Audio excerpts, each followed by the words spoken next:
Hello, everybody. This is Iridium Tutoring. Today, we're going to be going over our 1.1 lesson from competitive math course, Integer Exponents. So let's start. So a quick introduction. A power is basically just setting something to a certain number. And basically what the expression will equal to is just multiplying that something, which is also known as a base in mathematical terms, by itself for a certain number of times, which is the exponent. So it's similar to multiplication, where in multiplication, if you do 3 times 5, you're just adding 3 5 times. But in this one, if it was 3 to the 5th, you're multiplying it. So 3 times 3 on for 5 times.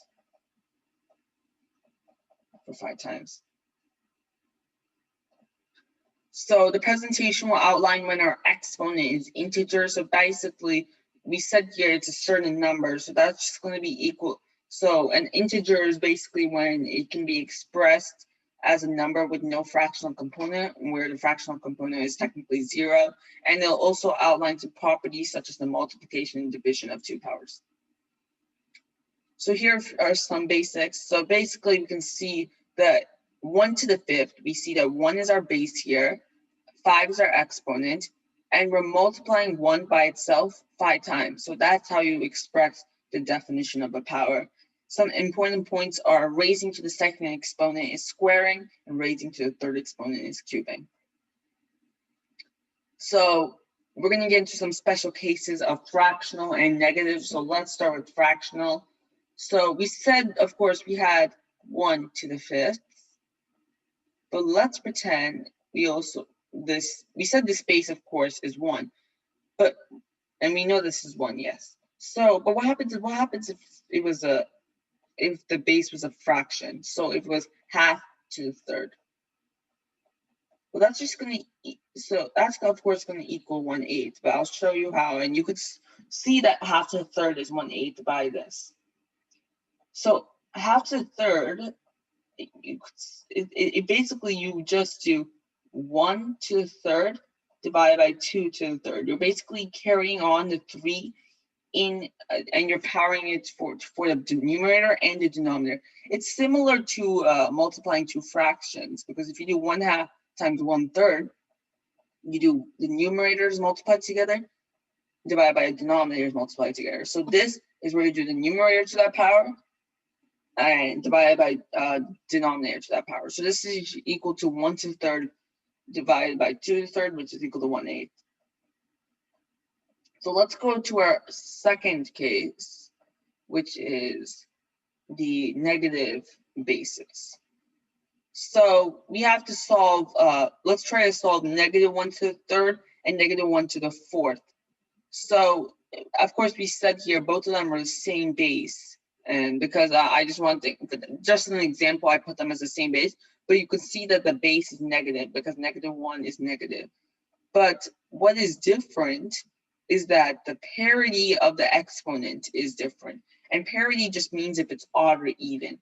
So you can see in this one, 3 is odd, but in this one, 4 is even. So how would we try to solve this?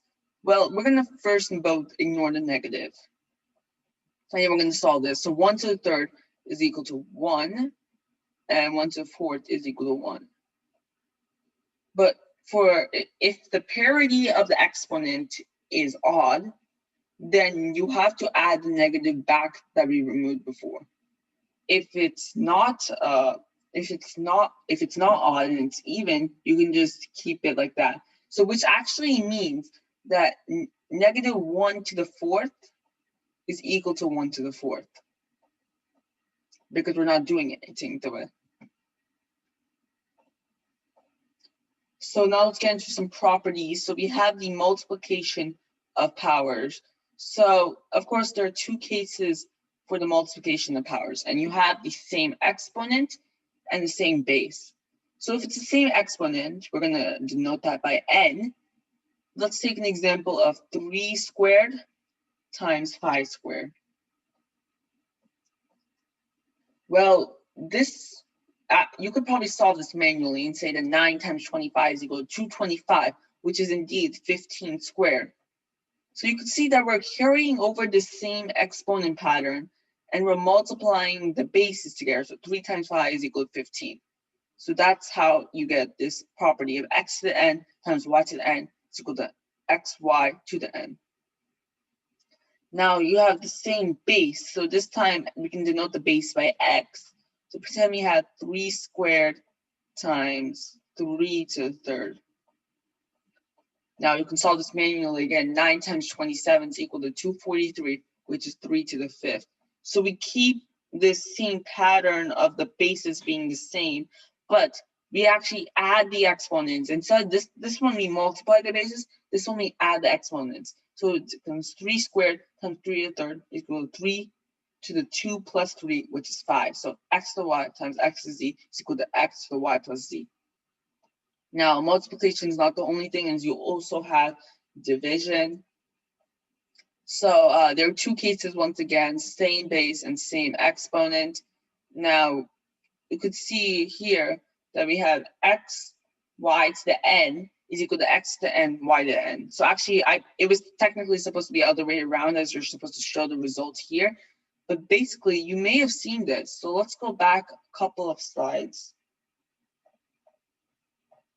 It's right here. It's fractional base. So basically, because a division is just it becoming a fraction, it has the same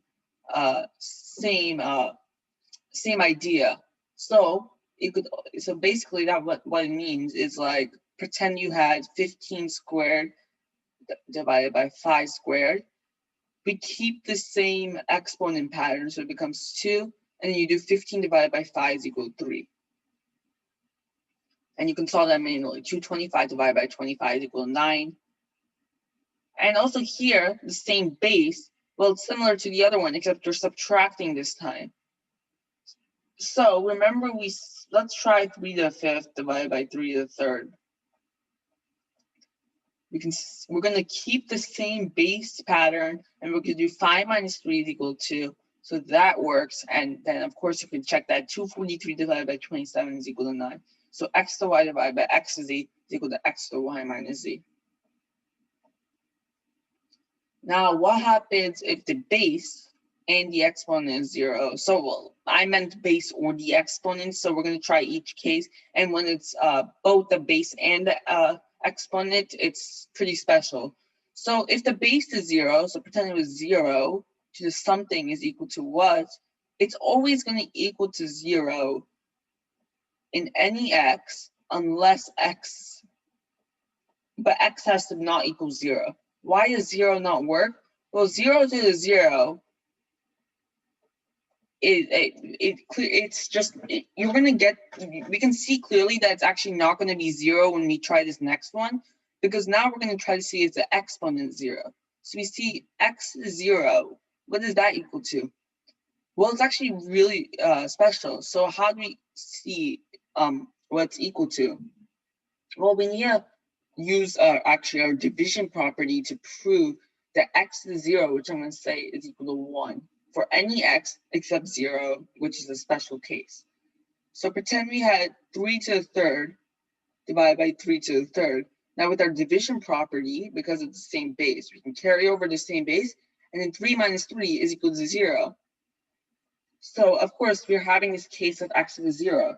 But if you solve this manually, you get 27 divided by 27 is equal to 1. So we see that 3 to the 0 is actually equal to 1. And if you try this with any case, except when x is 0, x to 0 is equal to 1 if x is not equal to 0. Now, if x is equal to 0, it's actually it's a special case. So 0 to the 0, it's technically it's either 1 or undefined, and it's a debated topic. So technically, if this becomes like a valid case that it is equal to 1, then this can be taken away. But still, we don't know. So it's 1 or / undefined. So by using limits of calculus, it technically is 1, but it because sometimes even if you get like a certain number, it could be undefined because of like other constraints. So some mathematicians still say that's undefined. So I believe the next slide is practice problems. So let's get into some practice problems. So let's, I'm going to be helping with you guys with with these ones. So we see 3 to the third times 3 squared is equal to 3 to x. So you may get a little, if you're like not great with algebra and you think that the x is kind of like scaring you, it's just, it's not going to be too complex. Well, we see it's the same base, so it's going to equal to 3. The 3 carries on, of course, and then we can just add these 2's. It becomes 3 plus 2 is equal to 5. So 3 to the 5th. But remember, we're solving for x, and we have to pretend that 3 to the 5th is equal to 3 to the x, which just means that x is equal to 5. So number 1 is equal to 5.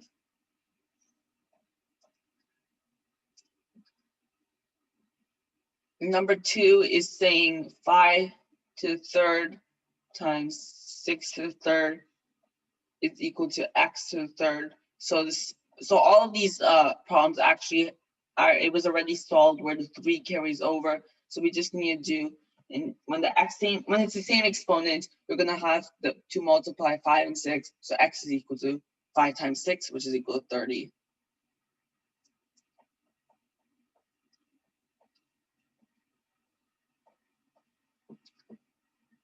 For our third problem, 9 to the third divided by 3 to the third.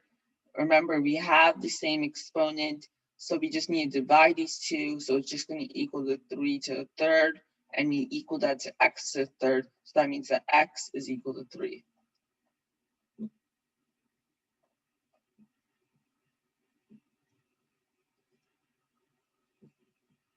Now for our fourth problem, we say that 9 to the 5th is divided by 9 to squared. So that's equal to, well, we have the same base, and then we're going to do 5 minus 2, so that's going to be 3. So x is equal to 3.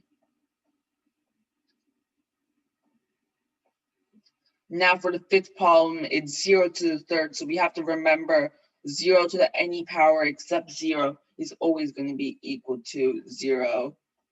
And for our sixth one, we say 1 to the 0, and we can remember we can actually just prove this 1 to the 1 divided by 1 to the 1, which by a division property is 1 to the 0. But if we solve this manually, it's going to equal 1 to the 1, which is equal to 1. So we know that 1 to the 0 is equal to 1, and it's equal to 1.